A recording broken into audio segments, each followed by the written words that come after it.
வணக்கம். ஆஸ்ட்ரோவேலின் நல்ல நேரம் நிகழ்ச்சியின் சார்பாக அத்துணை சப்ஸ்கிரைபர்களையும் எல்லா அன்பு உள்ளங்களையும் எனது நண்பர்களையும் வருக வருக என வரவேற்பதில் பெருமகிழ்ச்சி கொள்கிறேன். இறைவணக்கத்தை கூறி எப்பவும் போல வீடியோ தொடங்குவோம். வக்ரதுண்ட மகாகாய சூரிய கோடி சமப்பிரப அபிக்னம் குருமே தேவ சர்வகாரியேஷு சர்வதா. தென்னாட்டுடைய சிவனே போற்றி, என் நாட்டவர்க்கும் இறைவா போற்றி. அன்பர்களே, நண்பர்களே, இந்த புத்தம் புதிய வீடியோ மூலியமாக உங்கள் அத்துணை பேரையும் சந்திப்பதில் மிக்க மகிழ்ச்சி கொள்கிறேன். இன்னைக்கு நம்ம பார்க்க போறது தனுசு ராசி. 7 ஆண்டுகள் தனக்கென தடம் பதிக்கும் தனுசு ராசி. தனுசு ராசிக்கு கண்டிப்பா ஒரு ஸ்பெஷாலிட்டி உண்டு. நிறைய 12 ராசிகள்ல பாசிட்டிவிட்டி அதிகமா இருக்கக்கூடிய ராசி தனுசு ராசி. அது எப்படின்னு பார்த்தோம்னா, காலபுருஷனுடைய முதல் வீடு மேஷ ராசி, அங்கிருந்து 9th பிளேஸ், அதாவது பாக்யஸ்தானம். இந்த பாக்யஸ்தானமாக வருகின்ற தனுசு ராசிக்கு அதீத பவர் உண்டு. தனுசு ராசி நேயர்கள் குரு பகவானுடைய ஆட்சி மட்டுமல்ல, மூல திரிகோண ஸ்தானம் அடையக்கூடிய வீடு. அதிகபட்ச பாசிட்டிவிட்டி யாருக்கிட்ட இருந்து வெளியில வரும் அப்படின்னா, தனுசு ராசி நேயர்கள் கிட்ட தான் வரும்.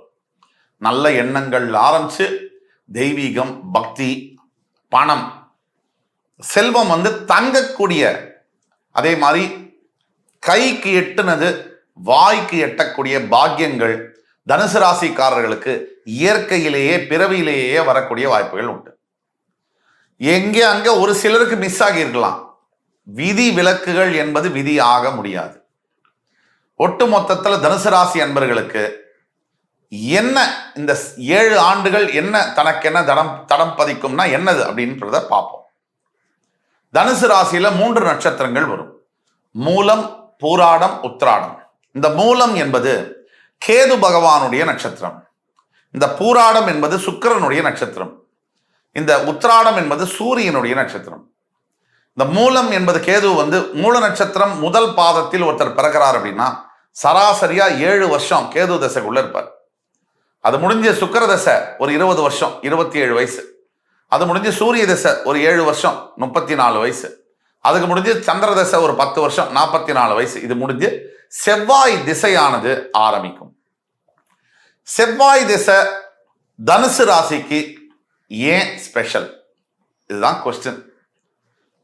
செவ்வாய் தனுசு ராசிக்கு 5ஆம் இடத்திற்கு அதிபதி, மேஷத்திற்கு அதிபதி. இந்த 5ஆம் இடம் என்பது பூர்வ புண்ணிய ஸ்தானம். இந்த பூர்வ புண்ணியம் பேங்க் அக்கவுண்ட்ல பேலன்ஸ் இருந்தா மட்டும்தான் நம்மளால எந்த பொருளையும் வாங்க முடியும், எந்த டிரான்சாக்ஷனையும் பண்ண முடியும். பூர்வ புண்ணியம் ஒரு மனிதனுக்கு இல்லைன்னா, அதனாலதான் நம்ம பார்க்குறோம் பிளாட்ஃபார்ம்ல ஏழை குழந்தைகளா பிறந்து இந்த வெயில்ல பிச்சை எடுக்கிறாங்க இல்லையா, இந்த மாதிரிலாம் கஷ்டப்படுறது ஒரு ஜீவன் அந்த மழையில 3 வேளை சரியான சாப்பாடு கிடைக்காம, சரியான கல்வி மறுக்கப்பட்டு, இந்த மாதிரி வாழ்க்கை முழுக்க ஸ்ட்ரகிள். அது ஏன்னா 5ஆம் இடம் பூர்வ புண்ணிய ஸ்தானம் சரியாக இல்லை. அது மட்டும் இல்லை, எல்லாம் இருந்தும் கூட எதுவுமே இல்லாத சில பேர் வாழ்றாங்க இல்லையா. பெரிய பெரிய வீடுகள் இருக்கும், தன்னந்தனியே வாழுவாங்க. அதுக்கும் காரணம் இந்த பூர்வ புண்ணிய ஸ்தானம் தான். ஆக இந்த பூர்வ புண்ணிய ஸ்தானாதிபதியான செவ்வாய் பகவான் அவர் திசையை நடத்தும் போது தனுசு ராசிக்கு ஒரு ஸ்பெஷல் திசையாக அது மாறும். எந்தெந்த சினாரியோல இந்த மாதிரி மாறும் அப்படிங்கிறத பத்தி தான் இன்னைக்கு விரிவாக பார்க்க போறோம். முதல்ல இந்த மூல நட்சத்திரத்துல பிறந்தாதான் 44 வயசுல செவ்வாய் தசை வரும்னு சொன்னேன். 44 வயசுக்கு அப்புறம் செவ்வாய் தசை வந்தா என்ன சார் அப்படின்னு கேட்கக்கூடாது. 40 வயசுல இருந்து 50, ஏன் 25ல இருந்து 50 வயசு வரைக்குமே ஒரு மனிதனுடைய பீக் லைஃப் டைம்னு சொல்லப்படுது. அதுல 40ல இருந்து 50க்குள்ள வந்தா கூட ஒரு மனிதன் மிகப்பெரிய அளவுல வர முடியும். ஒரு எடுத்துக்காட்டுக்கு பாரத பிரதமர் நரேந்திர மோடிஜி 51வது வயசுல தான் பதவிக்கே வராது. அதுக்கு முன்னாடி அவர் வெறும் காரியகர்த்தா மட்டும்தான். எடுத்து 51வது வயசுல ஸ்ட்ரெயிட்டா முதலமைச்சர் பதவியில உட்கார்றாரு. 3 முறை முதலமைச்சர், 2 முறை பாரத பிரதமர், அடுத்தது 3வது முறை ரெடி ஆயிருக்காரு. ஆக இந்த காரணம் எல்லாம் நேரமும் காலமும் ஒருத்தருக்கு வந்துட்டா எந்த ஏஜ் அப்படிங்கிறது கணக்கு இல்லை. எந்த வயசா இருந்தாலும் அவங்க அதை அனுபவிக்கக்கூடிய அளவுல பாக்கியத்தை அவங்களுக்கு கொடுக்கும். இப்போ மூல நட்சத்திரத்துல ஒருத்தர் பிறகல, பூராட நட்சத்திரத்துல பிறந்திருக்காரு அப்படின்னா 7 வருஷம் கம்மி பண்ணிக்கணும். 37லயே வந்து இந்த செவ்வாய் திசை வந்துடும். இல்லை உத்திராட நட்சத்திரத்தில் ஒருத்தர் பிறந்திருக்கார் அப்படின்னா இன்னொரு 20 வருஷம் கம்மி பண்ணணும், 17 வயசுலேயே வரும். எப்படி பார்த்தாலும் குறைந்தபட்சம் 17 வயசுலேருந்து 44 வயசுக்குள்ள இந்த செவ்வாய் திசையானது ஆரம்பமாகும். பீக் டைம்ல. இவ்வளவு சுருக்கமா சொல்லணும்னா என்னுடைய சுய அனுபவத்துல செவ்வாய் திசையில தான் எனக்கு மிகப்பெரிய மாற்றங்கள் என்னுடைய வாழ்க்கையில நடந்தது. செவ்வாய் திசையானது ஒரு மனிதனை எந்த அளவிற்கு ராஜயோகத்துல உயர்த்தும் அப்படின்னு சொன்னா அது சொல்லவே முடியாது. யாராகிறது எனக்கு தெரிந்த பல உதாரணங்கள் இருக்கு. ஒண்ணுமே இல்லாத ஒருத்தரை கூட செவ்வாய் திசையானது ஓரளவுக்கு சுபத்துவத்தோடு இருந்தால் கூட போரும். சூரியன் மற்றும் செவ்வாய் ராஜ கிரகங்கள்.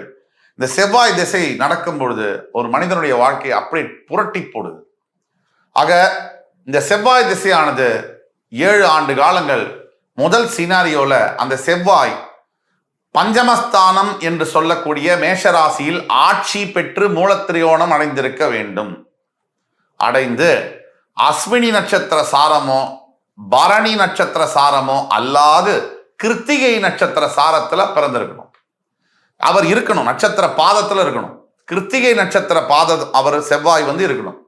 கேதுவோ சுக்கிர சாரமோ இல்லாமல் மேஷ ராசியில் கிருத்திகை நட்சத்திர சாரத்தில் இருக்கும் பொழுது அந்த செவ்வாய் திசை 17 முதல் கிட்டத்தட்ட ஒரு 40 வயசுக்குள்ள வரும்பொழுது அந்த 7 வருஷம் மொத்த வாழ்க்கையும் மாற்றிடும். எத்தனையோ யூடியூபர்ஸ் இருக்கிற மத்தியில மீடியால நான் வந்து ஒரு 3 வருஷத்துக்கு சமீபமா ஒரு 3-3.5 வருஷமா தான் இருக்கும். அந்த 3.5 வருஷத்துக்குள்ள இவ்வளவு பெரிய ஆதரவு, ஃபாலோவர்ஸ், இது வந்து இந்த கிரகங்களுடைய ஆதிக்கமும் கூட கடவுளுடைய அனுகிரகமும் கூட. பல பேர் வந்து 25 முதல் 30 வருஷத்துக்கு மேல அனுபவம் பெற்று இதே மீடியா துறையில் இருந்தால் கூட ஒரு சிலருக்கு குறைந்த காலகட்டத்திலேயே மிகப்பெரிய ஓப்பனிங், மிகப்பெரிய ஒரு மக்களுடைய ஆதரவு அப்படிங்கிறது அது கடவுள் கொடுக்கக்கூடியது தான். அது கடவுள் கொடுக்கக்கூடிய ஆசீர்வாதம். பெத்த அப்பா அம்மா அவர்கள் கொடுக்கக்கூடிய ஆசீர்வாதம் இதுதான் முக்கிய காரணம். அந்த அளவுல இந்த செவ்வாய் திசையானது ஒரு மனிதனுடைய வாழ்க்கையை புரட்டி போடும். மக்கள் செல்வாக்கு என்பது அதிகரிக்கும். அப்படி முதல் சினாரியோல உங்க ராசி தனுசு ராசி, 5ஆம் இடம் மேஷ ராசியில செவ்வாய் ஆட்சி பெற்று கிருத்திகை நட்சத்திர சாரத்தில் இருக்கணும். இந்த ஒரு கண்டிஷன் இருக்கு. கிருத்திகை நட்சத்திர சாரம் கொடுத்த சூரியன் நீச்சமாகாமல் இருக்க வேண்டும். இது சினாரியோ நம்பர் 1. சினாரியோ நம்பர் 2, இந்த இதே செவ்வாய் பகவான் உங்களுடைய பாக்யஸ்தானம் என்று சொல்லக்கூடிய சிம்மத்தில பூர நட்சத்திர சாரத்தில் இருந்தாலோ உத்தர நட்சத்திர சாரத்தில் இருந்தாலோ, முக்கியமா உத்தர நட்சத்திர சாரத்தில் இருக்காருன்னா அந்த சூரியன் வலுப்பெற்று இருக்கும் போது இந்த செவ்வாய் திசை யோக திசையாக மாறும். சினாரியோ நம்பர் 3ல இதே உங்களுடைய செவ்வாய் தனஸ்தானத்துல உச்சம் பெற்று, அதாவது மகர ராசியில உச்சம் பெற்று உத்திராட நட்சத்திர சாரத்துல இருந்தார்னா மிகப்பெரிய பலன்களை கொடுக்கும். அதே மாதிரி சிம்ம ராசியில உத்திர நட்சத்திர சாரத்துல செவ்வாய் இருந்தார்னா மிகப்பெரிய பலனை கொடுக்கும். ஆக ஒட்டு மொத்தத்துல செவ்வாய் சூரிய சாரம் பெற்றிருந்து அந்த சூரியன் நீச்சமடையாமல் சனியுடைய தொடர்பு இல்லாமல் சனியுடைய வீட்டில் இல்லாமல் இருக்கும் பொழுது அந்த செவ்வாய் திசையானது நல்ல மிகப்பெரிய உயரத்தை எட்டும்படியான 7 வருஷத்துக்குள்ள என்ன செய்யும்? அன்றாட சாப்பாட்டிற்கே கஷ்டப்பட்டு கொண்டிருக்கக்கூடிய ஒரு மனிதனை அரசனாக மாற்றும். செவ்வாய் என்பது ராஜ கிரகம், போர் புரிவதை குறிப்பது. மார்ஸ் அப்படின்னா ஃபைட்டு, வாரு, அக்ரஷன், ராஜ்யத்தை கைப்பற்றுவது, கேப்டிவேட் பண்ணுவது, அக்ரசிவான முடிவுகளை எடுத்துவது, இராணுவம், தளபதி, இதெல்லாம் செவ்வாயுடைய ஆதிக்கம் பெற்ற விஷயங்கள். அப்படிப்பட்ட செவ்வாய் உங்களுடைய தனிப்பட்ட தனுசு ராசி நேயர்களுக்கு தனிப்பட்ட ஜாதகத்துல 17 முதல் 45 வயசு ஆகுது, உங்களுக்கு செவ்வாய் தசை நடக்குது. இப்பன்னா இது உங்களுக்கான வீடியோ. கீழே கொடுக்கப்பட்டுள்ள வாட்ஸ்அப் நம்பரை எங்களை தொடர்பு கொண்டு நீங்க பார்க்கலாம். தவிர தனிப்பட்ட முறையில் எந்த திசை நடந்தாலும் கூட உங்களுடைய எதிர்கால வாழ்க்கையில் உங்களுக்கு சந்தேகம் இருக்குமானால் இங்க கீழே கொடுக்கப்பட்டுள்ள வாட்ஸ்அப் நம்பர்ல எங்களை தொடர்பு கொண்டு பேசலாம். உங்களுக்கான பலன்கள் துல்லியமாக கிடைத்து தர காத்துக் கொண்டிருக்கிறோம் என்று கூறி அடுத்து வரும் காணொலியில் மறுபடி உங்கள் எல்லோரையும் சந்திக்கும் வரை உங்களிடமிருந்து விடைபெறுவது உங்கள் சுபாஷ் பாலகிருஷ்ணன். நன்றி, வணக்கம், வாழ்க வளமுடன்.